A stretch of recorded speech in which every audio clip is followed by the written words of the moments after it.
Welcome back to our deep dive. We've been exploring some pretty deep stuff from the Declaration of Interdependence. That's the book by Terry Sanders and Steele, haven't we? We have.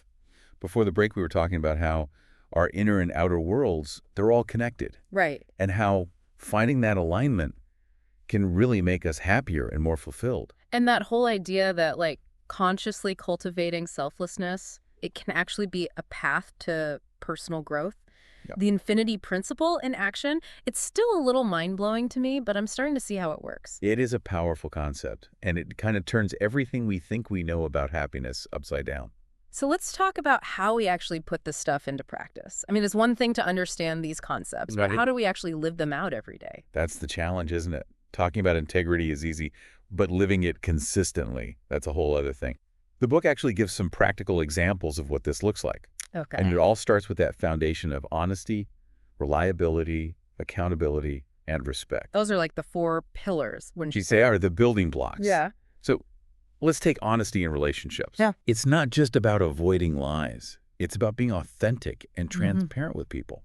Like really being willing to have those tough conversations, but coming from a place of kindness and respect. I wonder if sometimes we avoid those conversations because we're scared of hurting someone's feelings or damaging the relationship. Yeah. But maybe, just like you were saying before, leaning into that honesty, even when it's hard, maybe that actually helps us build stronger, more genuine connections. I think so too. Integrity in relationships means admitting when you're wrong.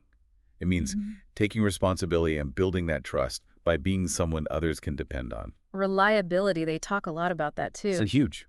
It's about showing up for people both literally and figuratively, keeping your promises, following through, being dependable. Yeah. It's funny, we all love having those people in our lives we can count on, but Yeah. do we ever stop and think if we're that person for others? That's such a good question. That feeling of security and trust, it comes from knowing someone is consistently reliable. They're there when you need them. It comes down to being a person of your word, doesn't it? And that consistency really makes a difference. It really does. Yeah. In how people see us and how they feel about us. Okay, then there's accountability. That one can be a little tougher because it means owning up to your mistakes, It is. even when it's hard. It's not about beating yourself up, though. No, not at all. It's about acknowledging where you messed up, learning from it, and if you need to, making things right. It's about moving on with more self-awareness and a commitment to do better next time. So growth, not punishment. Yeah, exactly. Yeah. And that growth, even if it's a little painful, it strengthens your integrity. It shows that you're committed to doing the right thing, even when you stumble. You make mistakes. Yeah. And then there's respect. The book really emphasizes treating everyone with respect, no matter their background or beliefs. It makes me think about how, divided everything feels these days. And it's easy to fall into that trap of thinking that people who see things differently, well, maybe they deserve less respect. That's a really slippery slope. But the book argues that respect means recognizing that each person has inherent worth. It's treating people with dignity and kindness, even if you don't agree. I'm trying to imagine what that looks like in real life. Yeah. How do you have those difficult conversations respectfully when things are so polarized? Can you even do that? The book seems to think so. I think it's about starting those conversations with a baseline of understanding that everyone deserves to be treated with dignity. It's about listening, trying to understand their perspective, and finding that common ground, if you can. So not about compromising your values, but acknowledging that their values are just as important to them. Right, exactly. And recognizing that is crucial for building a world where we can all coexist peacefully, even with our differences. And, integrity isn't just this personal thing. It has these ripple effects. It impacts our communities and society. It makes me think about that project example again. Integrity isn't about being rigid. It's about adapting to change while staying true to yourself. You got it. Adaptability is so important for navigating the ups and downs of life, without compromising your integrity. It's all about finding that balance, staying grounded in your values, but responding to whatever life throws at you. It's about having that internal compass, knowing when you're being pulled in different directions and making the choices that align with your values. It's about being intentional, not just reacting. It's about stopping, asking yourself, what's the most integral way to respond? And sometimes that means being willing to learn and grow. Of course. Sometimes you have to adjust your approach, even your understanding, to really uphold your values in new situations. It's a delicate balance. How do you know when you're being adaptable and when you're compromising? That's where self-awareness comes in. You have to know your values, your strengths, your weaknesses. You have to recognize when you're being pulled in different directions and make choices that align with your principles. It's an ongoing process. It is. It's about checking in and making sure your actions reflect who you truly want to be. Exactly. Integrity isn't about being perfect, it's about progress. Learning, adapting, and striving to live by your values. And as you do that, you create those positive ripple effects You do. that reach out into your relationships, your community, even the world around you. It's pretty inspiring when you think about it. It really is. And that brings us back to the infinity principle. Oh, right. Remember that equation. Self equals selfless divided by selfish. Yeah. It's the idea that the more selfless things you do, the more your sense of self actually grows. And the opposite is true, too. The more selfish you are, the smaller your sense of self becomes. Yeah, it still blows my mind. I know. But I'm starting to get it. It's like when you focus on giving to others, you actually end up enriching yourself too. It's powerful stuff, isn't it? It really highlights how transformative selflessness can be. When you put other people first, you expand your understanding of who you are and where you fit in the world. You know, it reminds me of this time I helped my neighbor move. It was a lot of work, but I felt amazing afterward. Oh, wow. And it wasn't just about being nice. It was about recognizing our shared humanity and doing something for the greater good. That's the infinity principle in action. You stepped outside your comfort zone, you put someone else first, and you got a deeper sense of purpose from it. It was like a light bulb went off. Like, No. this is what they're talking about. It wasn't about getting something back. It was about the act of giving itself. That's the beauty of it. Selflessness isn't about sacrificing your happiness. It's about realizing that true fulfillment comes from contributing to something bigger than yourself. Okay, but how do we, actually incorporate more selflessness into our lives? Right. We can't all be out rescuing kittens every day. How can we make it a part of our daily routine? Well, even small acts of kindness can have a huge impact, Yeah.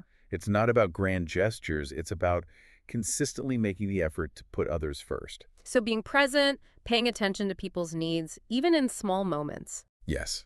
And being willing to put their needs before your own, even in little ways. Think about the things we do every day. Holding the door, letting someone go ahead of you in line, giving a genuine compliment. Yeah. These little things might not seem like much, but if you string enough of them together, they can have a huge ripple effect. Like maybe that person you let go ahead of you, they go and do something kind for someone else. Exactly. That's how we build a more positive and supportive world. Like they say, be the change you want to see. It all starts with us. It does. With those little choices. And as you bring more selflessness into your life, you start to experience that growth the infinity principle talks about. You feel more connected, more purposeful, more fulfilled. And that ripples outward, touching your relationships and the world around you. It's a beautiful cycle, isn't it? It is. It's so cool to think that our choices can really make a difference. They absolutely can. And that leads us to a really important point. Sometimes, even when we're trying to live with integrity and selflessness, we get in our own way. We might be projecting our own issues onto other people without even realizing it. Hold on, projection. Yeah. What does that even mean? I'm picturing a movie projector here. Haha. It's not about movies. It's about those times when we're uncomfortable with certain parts of ourselves, like maybe our flaws, insecurities, or things we haven't dealt with, so we unconsciously project them onto others. So instead of dealing with our own stuff, we see it in everyone else. Right, like when you think your coworker is lazy, Huh? but maybe you're actually just stressed about your own workload. Oh, yeah, I've totally done that. It's like looking in a mirror, but seeing someone else's reflection. And this can really mess with our relationships. I can see that. If you're always projecting negativity, it's got to be hard to connect with people. Exactly. Projection keeps us from seeing people clearly.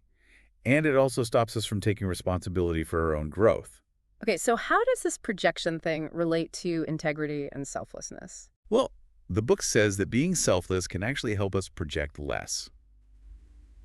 When you focus on the well-being of others, you shift away from your own ego. You start to align your actions with your values. So changing your focus helps you see yourself more clearly and take ownership of your stuff. Exactly. And as you become more self-aware, you're less likely to project. It creates a much more harmonious way of being in the world. So instead of judging that coworker for being lazy, Yeah. maybe you offer to help. And by doing that, you deal with your anxieties about work and maybe even improve your relationship with your coworker. Perfect example. By focusing on helping someone, you shift your energy and create a much more positive dynamic. It's like that saying, when you point a finger, there are three pointing back at you. Maybe projection is just a way of avoiding looking at those three fingers. Uh-huh. That's a great way to put it. Projection often reflects what's going on inside us. Hmm. So the key is to deal with those inner conflicts and become more self-aware. So how do we do that? How do we become more aware of our projections and start to break free? The book suggests that self-reflection is crucial. It's about taking the time to really look at your thoughts, feelings, and behaviors. Asking the hard questions. Being honest with yourself about what you find. So being real, even when it's tough. Exactly. Yeah. And don't be afraid to seek support. Sometimes you need a therapist, a counselor, or a close friend to help you with that deeper self-discovery. It's a journey, right? Absolutely. It's ongoing. And as you become more aware, you start to notice your projections. You might catch yourself making assumptions about people based on your own fears, or you might realize you're overreacting to a situation because of your own baggage. It's about being mindful. Yes. And once you are, you can choose a different response. Yeah. You can stop, breathe, and ask yourself, is this me projecting? Am I seeing things clearly? Or am I letting my own stuff distort my view? It's like hitting pause on that old tape in your head. Ha ha ha. Yeah. The one that's always telling you how to react. And once you pause it, you have a choice. Hmm. You can choose to react differently. You can choose empathy and compassion for yourself and others. So it's not about ignoring those difficult emotions. Yeah. It's about acknowledging them, figuring out where they come from, and then choosing a better way to respond. Exactly. That's how you break free from those old patterns of projection. Yeah. That's how you build more genuine connections. You know, it's amazing how all these things, integrity, selflessness, self-awareness, they're all connected. Like they're all part of this bigger picture. They are. It's like threads in a tapestry. Yeah. Your life is made up of all these different colors and textures, light and dark, smooth and rough. It's all part of this intricate design. And maybe that's what this journey of integrity is all about, embracing the wholeness of who you are, Yeah. all of it, and then living in a way that reflects your truest values. Couldn't have said it better myself. Yeah. It's about striving to live in alignment, even when you stumble. Yeah. It's about showing that same compassion to others, recognizing that they're on their own journey too.